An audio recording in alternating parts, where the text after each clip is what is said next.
Здравствуйте, мои уважаемые зрители. Вот наступило 25 февраля, первый мой обзор событий, что случилось за ночь и поправки за вчерашний день, потому что некоторую информацию, которую я вчера изложил, она была несколько неточной. Итак, для начала, что происходит на фронтах? Начинаем традиционно с южного.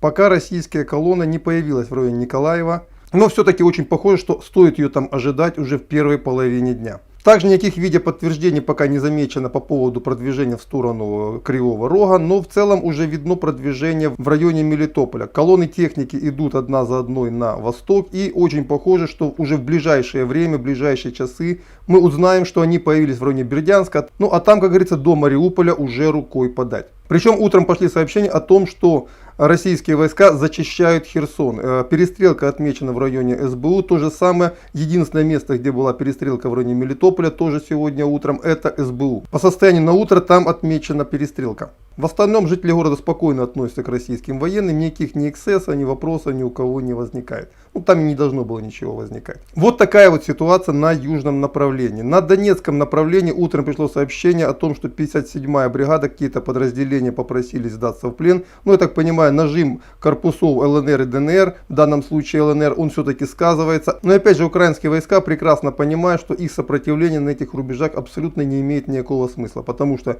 сегодня ожидают, ну максимум завтра здесь уже ожидают северо-российские войска. А уже сегодня они должны быть полностью отрезаны от так называемой большой земли. А отсюда сегодня на Донецком направлении стоит ожидать большое количество пленных ВСУ, которые все больше будут понимать, что их сопротивление уже не имеет никакого смысла.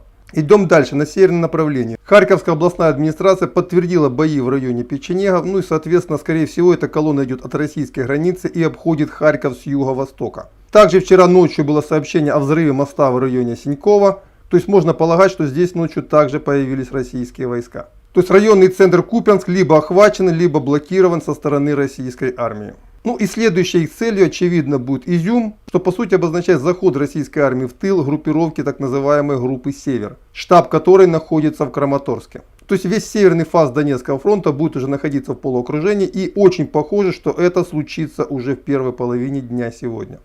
Ну и также хочу внести уточнение по Харькову. Значительную часть города пока контролирует ВСУ. Российские части вошли на некоторые окраины, но по центру города ездит в том числе и украинская бронетехника. Ну, правда, не боевая техника, инженерные машины. Тем не менее, они ездят под украинским флагом. То есть, на самом деле, центр Харькова пока контролирует ВСУ. Теперь переходим к моей родной Сумщине, вокруг которой сегодня ночью было больше всего истерии и больше всего фейков. Вы знаете, такой мощнейшей информационной атаки я давно уже не видел. Огромное количество людей, моих знакомых, которые у меня спрашивают информацию, говорят: Юр, неужели все это правда? Неужели ВСУ отбили Сумы, отбили Ахтырку, отбили Конотоп и так далее? Сегодня утром я специально обзвонил людей, которые живут в тех городах. Ну, естественно, родни у меня очень много, в первую очередь в Сумах. Во всех районах города, в Ахтырке тоже есть родня, которая рассказала, что случилось. В Конотопе я поговорил не с родней, но с другими людьми. И в целом ситуация выглядит такой. В Сумах все происходит вокруг военного городка артучилища. Но чтобы вы понимали, военный городок это не только артиллерийское училище, это еще и кадетский корпус, это еще и 27-я артиллерийская реактивная бригада. То есть на самом деле основные вооруженные силы Сумского гарнизона всегда находились именно в этом городке.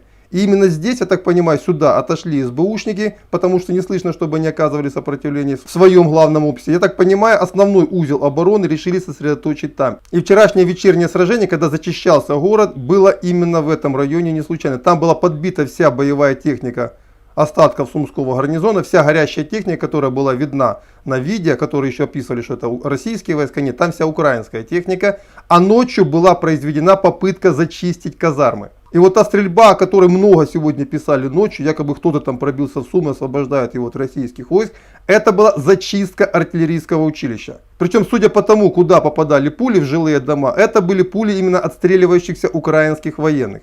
Потому что российские войска стрелять могли только в другую сторону. Причем результат ночного боя пока неизвестен, тем не менее местные жители говорят, что на сегодняшнее утро там все тихо. Возможно, все-таки казармы были зачищены. Если бои там не возобновятся, значит все там закончено. Если возобновятся, значит нет.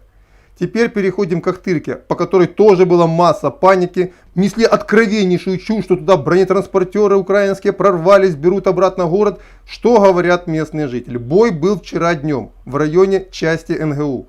Там автомобильный батальон, по-моему, НГУ, вот там был бой. Он быстро закончился, и до вечера больше ничего не было. Вечером был взрыв.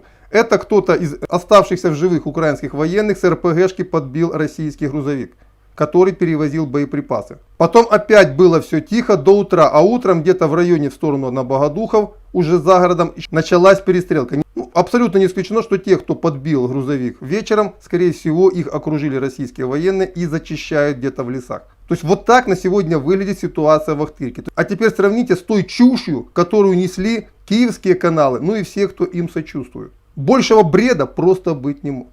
Ну и чтобы закончить вопрос с Сумской областью, вопрос по Конотопу. По моим данным, Конотоп российские войска не входили, они его блокировали со всех сторон. Ну и тоже понятно почему. Там находится штаб 58-й мотопехотной бригады. И очевидно, что там можно ожидать сопротивления примерно такого же, как и в Сумах. Поэтому строевые части не стали ничего брать, пошли дальше. И они дошли, кстати, уже взяли ночью Черниговскую районный центр Сосновка. И ждут специалистов, которые будут зачищать город от остатков украинских войск. Вот это то, что касается Сумского региона. Переходим к Чернигову. Вчера вечером российские войска уже подошли, по сути, к окраинам Чернигова, но в город входить не стали. Тем более, что есть данные, что Черниговский гарнизон подготовился к ровно такому же сопротивлению, как и в Сумах и в Конотопе. Поэтому российские части обошли город и, я так понимаю, пошли дальше по направлению Киевской Троещине. Потому что большого смысла стратегического брать Чернигов в принципе уже нет. Потому что основное развертывание войск Российской Федерации по направлению к Киеву будет идти через юг Черниговской области. И я ожидаю, что уже к вечеру сегодня российские войска войдут на территорию Киевской области на левобережье. Больших боев в этом направлении не отмечено, тем не менее российская армия продвигается очень и очень аккуратно, потому что местность лесистая, я так понимаю, военная разведка очень тщательно проверяет маршрут продвижения своих колонн. То есть больших боев не отмечено, все силы украинских вооруженных сил сосредотачиваются именно в городах. Именно города становятся узлами сопротивления, а всю остальную территорию отдают без боя. Вот так выглядит все на Черниговщине. Ну и самое интересное событие этой ночи развивались на севере Киевской области, где украинские части отчаянно все-таки пытались выбить российских десантников или солдат сил специальных операций. Не знаю, кто его там держит. Так вот, их пытались отчаянно ночью выбить с позиций до подхода главных сил тяжелых механизированных колонн. Бои шли на протяжении всей ночи, но аэродром остался за российскими войсками. А уже к утру российские части взяли Демидов. И одновременно с этим пошла информация, что украинские механизированные подразделения усиленной танковой роты пошли им навстречу. И сегодня ожидается боестолкновение в районе Лютежа. Того самого города Лютежа, который дал название знаменитому Лютежскому плацдарму. Сегодня там ожидаются сильные бои, хотя и результат их, очевидно, уже предрешен. Главной целью российских войск в данном регионе является соединиться с Черниговской колонной, то есть полностью окружить Киевское водохранилище и взять дамбу. Потому что маловероятно, что киевские власти рискнут взорвать дамбу Киевского водохранилища. Потому что это будет не только катастрофа для Киева, это будет катастрофа для всей Украины. А потому ждем, скорее всего, вот в этом районе сегодня вокруг Киева будут происходить главные события. Вот это то, что происходит на фронтах.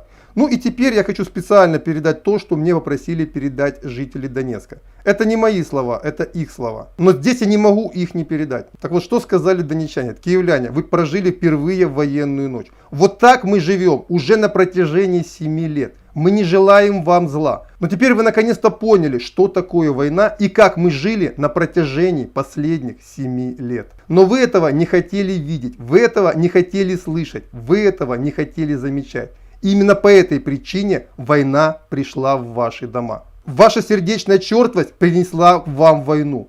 И повторяем, мы не желаем вам зла. Мы желаем, чтобы война на нашей земле быстрее закончилась. И очень надеемся, что эта ночь, она приблизила эту дату намного быстрее, чем предыдущие 7 лет. Повторяю, это не мои слова. Меня попросили это передать жители Донецка.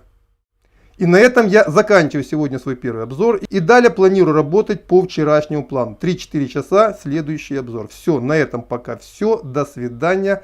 Ну и традиционно будьте здоровы. Всего доброго.